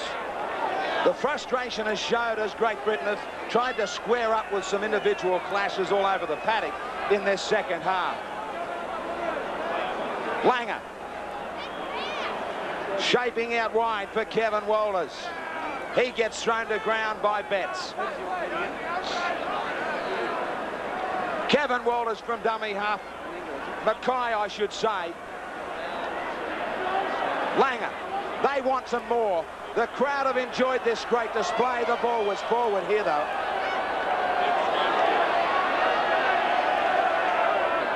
Scrum to go down with a Great Britain feed. Have they got a try left in them with only 60 seconds? Hand over it is. Was the fifth tackle? I think so. Edwards to Schofield. A fire gave a couple of flashes early in that first half. Wishart has nailed him in the second 40. Great Britain have a lot of work to do. They will have to learn very simply from their defensive lapses. They have the skill to lay on a try. More penalties. Edwards wastes no time. 30 seconds only. 40 metres out. Superb second half from Australia. Gregory was the man they wanted to mark most closely. He hasn't been able to do any damage in this opening test. Schofield's tried hard. Ball gets thrown a mile back for Jackson to pick up. It is gone. They might have done it at Wembley in 1990 to upset the apple cart. Not even a hit in the second half here. A great performance. Bob Fulton will be just more than pleased. They are on their way in the defence of the Ashes. Clyde was everywhere. Smiles all round for him. Great effort by the forwards. Meninga got a double in Test 13 as captain. Great effort from him as well. King Laureate says you could just about suggest that title for all the Australians. He is a more than happy man. Disappointment for Schofield and Lydon. Michael O'Connor is now sidelined with the Australian captain. That's right, Graham. I've got Mal Meninga here. Mal, you must be very satisfied with that win. That was the Mal Meninga of old. 2 tries. You're now the Australia's highest ever test point scorer and scorer in general games. How do you feel, mate? Well, I feel relieved, guys. A lot of pressure on us tonight. They were expected to give it to us, and full marks to our forwards in particular. They went forward tonight. Their defence was tremendous. I couldn't wish for better. You know, we've still got 2 to go though, so we won't get too carried away. Good luck with it, Mal. Thanks, mate. Mal Meninga, great effort from him. The disappointment, though, is all in the English camp. Their captain, Gary Schofield, is with Pat Welsh. Gary, it was disappointing, but you had your chances early, didn't you? That's right, man. The difference between the two sides was Australia turned the pressure to points. We had our chances. We didn't take them, and Australia did that. There was that period in the second half when Australia scored those couple of tries, Sirenen's try. It just seemed to me you were going a little flat in attack. Well, it was, but I say in Test match football, you can't afford to give anybody 12-point star. They turn the points, all the pressure out, they turn the points into we didn't, but we'll learn from this one. Say, looking forward to the second one. That big Australian forward pack, they were vital tonight too, weren't they? Yeah, he was. You know, they kept going all day, and that's the way they play football nowadays. If you're going forward, then you're going to put points on the board, and that's what they did. But I say we'll learn from this and look forward to the second one. Yeah, you guys decided to throw it early, and you played entertaining football. Yeah, we did. Marty went down the left-hand side a couple of times, but as I say, there's not many chances in Test football, and you've got to take them. OK, what do you do for Melbourne? What have you got to change?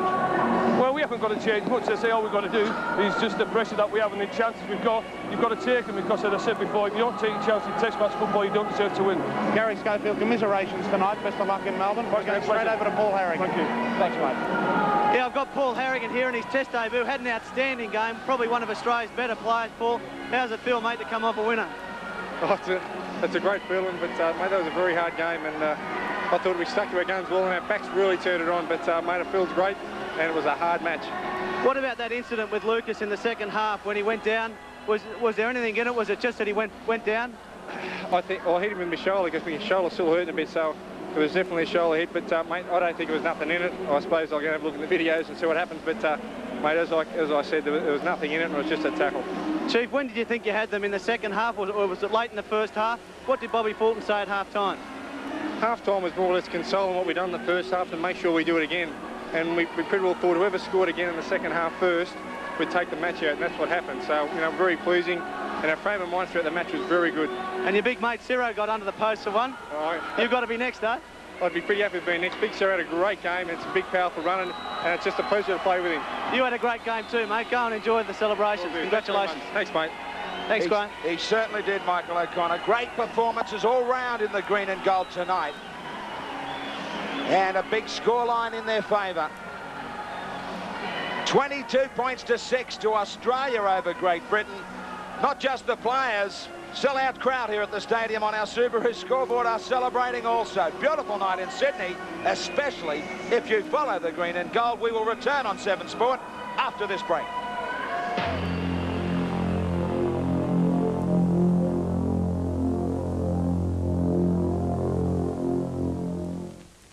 Back to Sydney, 22 to 6. The 106th Test clash between Australia and Great Britain. It is now square at 51 apiece in all those matches together, was four-drawn. And as we take a look at our Subaru scoreboard, Wally Lewis, I've got to ask you, is the jury still out about a Great Britain comeback for Game 2? Well, I've got no doubt that Great Britain can come back in the match. They showed enough, especially in that first half, to have their coaching staff positive. They've had a fairly successful tour so far. And I think it was just the case that the Great Britain side just managed to, well, didn't manage to settle down enough. They just panicked at the wrong time and threw some very bad and risky passes. And in defence, they started to get a little bit frustrated at not being able to post points and started really throwing those tackles around, trying to dust a little bit of the dirt and dandruff off the top of the Australian players' hair. Well, they did have some opportunities in the first half, and they had a couple in the second. Only one of them got to the wire, and that was Joe Lydon. That's right. It was certainly a very talented display from Joe Lydon in posting the try. He really did just about everything possible. Managed to beat a player, stand him up, then chip kick or grab a kick around him to put the ball down behind the try line. But there were a couple of tries, as Michael O'Connor mentioned earlier, that Australia managed to save, and they possibly were the difference between Australia winning and losing this Test match. Tremendous cover defending tackles by Andrew Ettinghausen, and really that could have been 12-0 to Great Britain at one stage. That leads me to the next question. There are heroes all over this stadium in Sydney for Australia. Oh, there certainly were, and Andrew Ettinghausen, he was the hero in the first half for Australia. There was no doubt about that. I'm sure that everybody that watched the match and was here at the ground would have realised just how hard it was to try and grab hold of Martin Offiah, because he is easily the fastest man in rugby league, and trying to position him against the sideline to make those cover defending tackles is hard enough, trying to judge his speed, but actually getting there and then boxing him into a corner and knocking him over the sideline, that's another, and he did that splendidly on 2 occasions. Mal really with all the headaches, but he is a tough competitor too. Well, Malcolm, really, we all realise what a hard competitor he was as a player. He really has built this Great Britain side up from the basement. He took it over a number of years ago when Australia were thrashing Great Britain quite easily. He's come up and he's turned them into a very dour defensive unit. Unfortunately, I don't think we got to see quite their best tonight. He'll turn them around by the time the second test comes around. He's a cranky bloke at the best of times when he's a loser. As a winning coach, he certainly knows how to get his team up there on a high. Now, I'm sure he's going to make sure that his players leave no stone unturned in the chance to try and grab a test series victory over their rival opponents. Well, Australia gave plenty of headaches to Great Britain tonight, and headaches too for the Seven Sport commentary team in settling on our MMI man of the match. Here he is with Pat Walsh. Thanks very much, Graham. Plenty of bruises down here in the Australian dressing room, and our man of the match is one of them, but plenty of smiles as well. Bradley Clyde, congratulations from MMI Insurance's cheque for $2,000. Thanks very much. That's a fantastic award. It was a full-team effort out there tonight. Everyone got in and done their fair share of work, and I believe, you know, we've got 2 more to go, and we'll be just as intense for the next 2, I hope. You took the words out of my mouth. There was no real standout performance, and obviously you were the best, voted by our judges from a great team performance. Yeah, well, I think I might throw this one on the bar because I think it was everyone went out there in a great frame of mind to play their best football tonight against Great Britain. We knew they'd be very tough, and they were.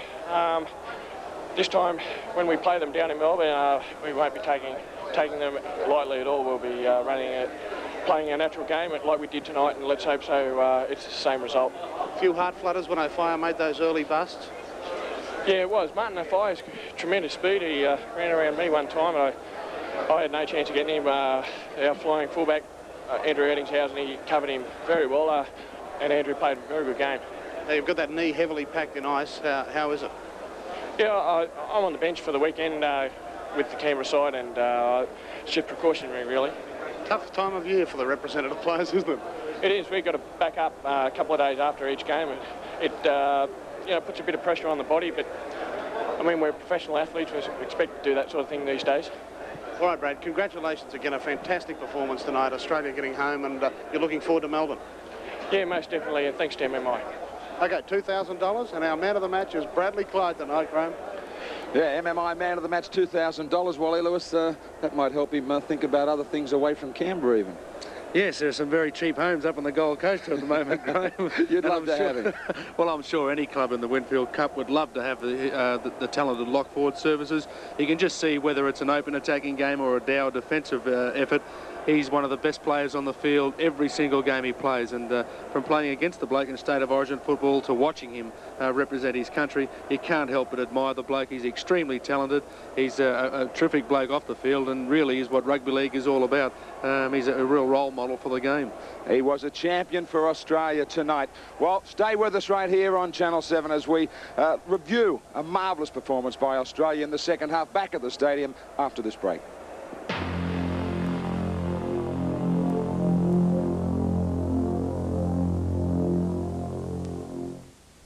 Test match of the 1992 Battle for the Ashes series. Very impressive, the green and gold machine tonight, but there were some great saves out there too when, most importantly, Great Britain were threatening in the first half, and Michael O'Connor, Andrew Eddinghausen saved the day.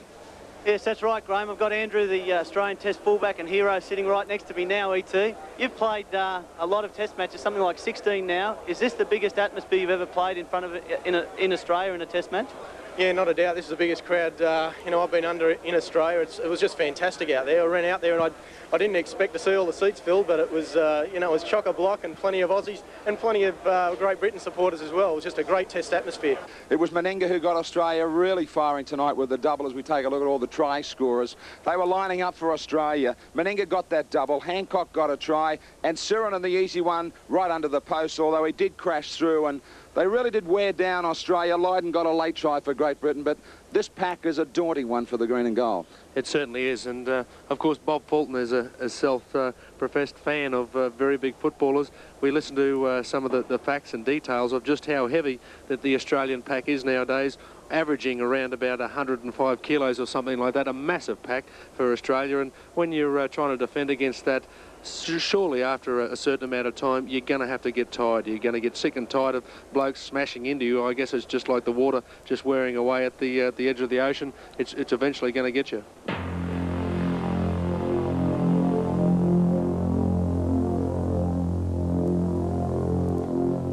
Out on this first test, nothing left but a few ghosts around this stadium now. Ghosts to haunt Great Britain as far as the second test is concerned. Wally, what happens from here?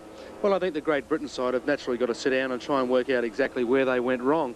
I think they'll be very encouraged with what they saw in the first 40 minutes of play, but the coach, Malcolm, really, he'll be sitting down and saying to himself, well, what changes have I got to make? And I think one that will really stand out is that, unfortunately, as many times as he's played for Great Britain, Lee Crooks, I think, might be relegated to the reserves bench at least. One man that I think they really missed, though, Jonathan Davis. Yeah, well, they could have used him out there. We look ahead to the second test here on 7, exclusively coming up. Australia versus Great Britain, the 26th of June, Princes Park in Melbourne. And they will have to hit back in a very, very big way. Malcolm really has a lot of work to do with his side.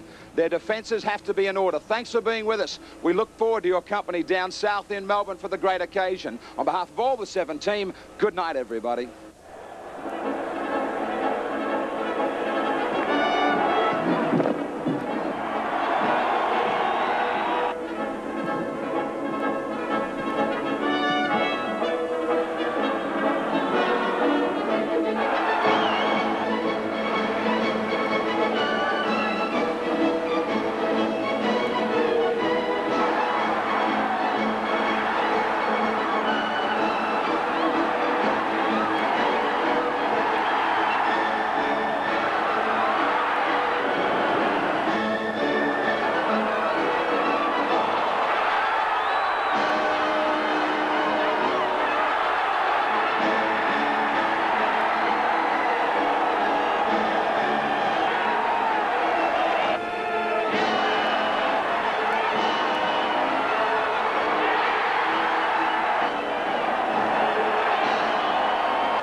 This has been another 7 Sport production, the network of the 1992 Barcelona Olympics. This court is adjourned till the second test in Melbourne, Friday, June the 26th, 1992. Oh, fair go, Gov. Ain't we had enough? Yes, Your Honour. I really must get home. Mumsy will have tea ready. Tonight's first 4X Rugby League Test match has been proudly presented for your enjoyment by Subaru, MMI Insurance and Optus Communications.